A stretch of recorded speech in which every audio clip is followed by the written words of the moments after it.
आज पहिलाच दिवस आईच्या गर्भात असल्याचा अनुभव झाला.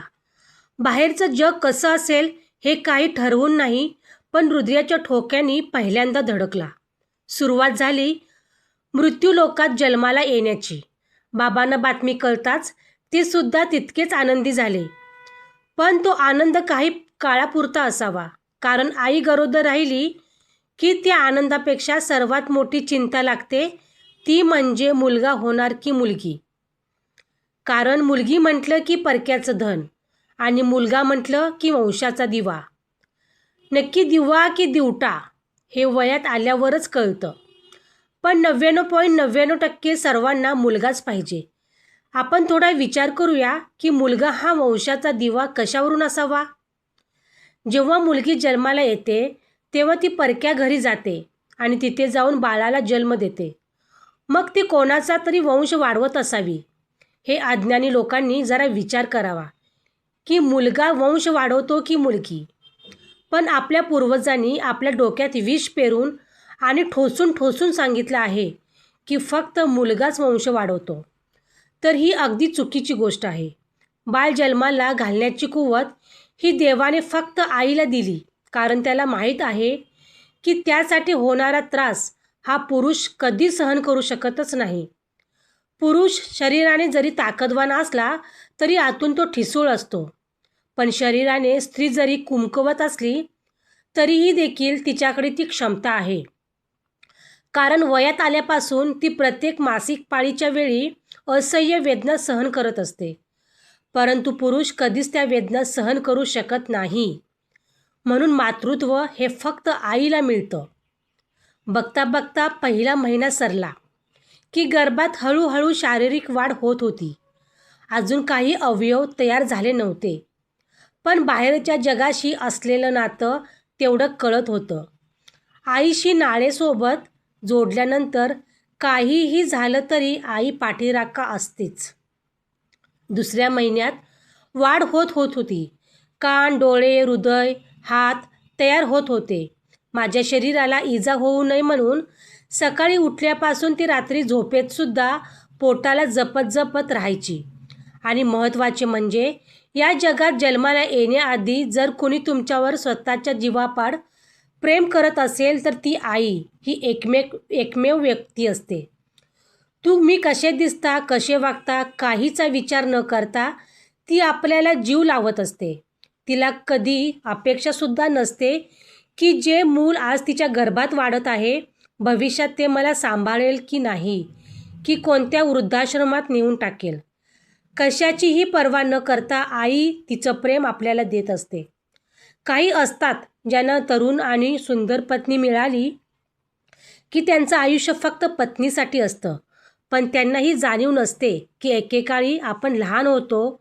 आईच्या गर्भात असतानापासून आईने आपल्याला तळहातावरील फोडासारखं जपलं. आणि आज त्या वयोवृद्ध आईला जेव्हा आपल्या मदतीची गरज असते तेव्हा तिला आश्रमात सोडून येतो. म्हणजे जेव्हा आपली वेळ येईल तेव्हासुद्धा आपली मुलं आपलं अनुकरण करतीलच. तिसऱ्या महिन्याला सुरुवात होताच एका जागी झोपून झोपून कंटाळा यायला लागला की मग काय, आईचं गर्भाशय हेच खेळाचं मैदान. खेळायचं आणि झोपायचं, खेळायचं आणि झोपायचं हा नित्य दिनक्रम असायचा. आणि कधीकधी बाबा मायेचा हात पोटावरून फिरवायचे तेव्हा तो हातसुद्धा माझ्याशी बोलायचा, तुझ्यासाठी कष्ट चालू आहेत, या कष्टाचं तू मोठं होऊन चीज कर आणि आम्हाला या दारिद्र्यातून बाहेर काढ. आमच्यासाठी तू एक वरदान म्हणून जन्माला ये. चौथ्या महिन्यात आणि आईचा आवाज सतत कानी पडत होता. एकट्याला कंटाळा येऊ नये म्हणून आई सतत माझ्याशी बोलत असायची. तिलासुद्धा आता माझी सवय झाली असावी. मला त्रास होऊ नये म्हणून तिच्या इच्छा मारत जेवत असायची. आपण एक दिवस आपलं मन मारू शकत नाही, पण आई आपल्या पोटच्या गोळ्यासाठी 9 महिने 9 दिवस सतत मन मारून जगत असते. त्या कालावधीत ती आपल्या प्रत्येक इच्छांचा त्याग करते. ते एक आईच जाणून घेऊ शकते. 5व्या महिन्यात डोळ्यांची उघडझाप होत होती. आणि गर्भाच्या आतून बाहेर दिसणारं मंद लालसर जग आणि नाळेसोबत खेळताना एक वेगळाच आनंद, हात आणि पायांची रचना वाढत होती आणि बाहेरील बायकांच्या चर्चा स्पष्टपणे कानावर पडत होत्या. हे खात जा, ते खात जा. आईला दिले जाणारे उपदेश हे माझ्या शारीरिक वाढीसाठीच होते, पण मी जन्माला येण्यासाठी आईने घेतलेले कष्ट हे शब्दात सांगता येणार नाहीत. 6व्या महिन्यात फुटबॉल खेळायला शिकलो होतो. आईच्या पोटात पळापळी खेळत, लाथा मारत आईला त्रास देणे हा तर बाळाचा हक्कच. आईच्या पोटावर उठणारे ते पायांचे ठसे आई आजही आठवण करून देते. आईच्या गर्भात असताना बाळ जन्माला येणार याच्या तयारीला सुरुवात होते. 7वा महिना सरला की ओटी भरण करून आईला माहेरी पाठवण्याची तयारी, कारण आईला आरामाची गरज असते. आपण विचार करतो बाळंतपण म्हणजे काही नाही. जरा विचार करावा आणि एक दिवस प्रयोग करावा. एक पूर्ण दिवस आणि रात्र 2 किलोचा गोळा पोटाला बांधून वावरत दाखवावं. आपण 1 तासभरसुद्धा सहन नाही करू शकत, पण आई 9 महिने आणि 9 दिवस तोच गोळा घेऊन फिरते आणि आपल्याला जपते. उठता बसता येत नाही तरीही आई आपल्याला जन्म देते. 8व्या महिन्यात संपूर्ण शरीराची पटकन वाढ होत होती, कारण मला बाहेर येण्याची आणि जग पाहण्याची आतुरतेने वाट बघत होतो. आई सतत सांगायची, तू मुलगी असलीस तरीही मी तुला तेवढंच प्रेम देईन आणि मुलगा असलास तरीही मी तितकंच प्रेम देईन तुला. 9 महिने पूर्ण झाल्यानंतर दिवसागणिक दिवस गेले. आता बाहेर येण्याची वेळ आली होती. आतुरता लागली होती पहिल्यांदा आईला पाहण्याची. बाहेर येताच डॉक्टरने उलटा करून पृष्ठभागावर फटके मारायला सुरुवात केली. म्हणजे त्यांचा उद्देश चांगला होता की आता ही सुरुवात आहे. आयुष्यात तुला असे फटके सतत खावे लागणार आहेत.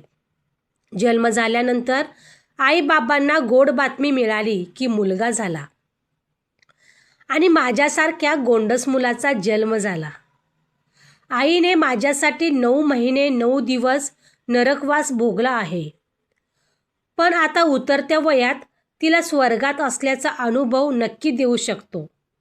आपण आजकाल नवीन लग्न करून येणाऱ्या मुलींना वयोवृद्ध सासू सासरे नकोत, पण त्यांना स्वतःचे आई वडील तेवढे प्रिय असतात. अशा मुलींनी जेवढा आपल्या आई वडिलांचा आदर करतो तितकाच त्यांनी मुलांच्या आई वडिलांचा देखील आदर करावा. हे सुद्धा त्या सेवेचे हकदार आहेत.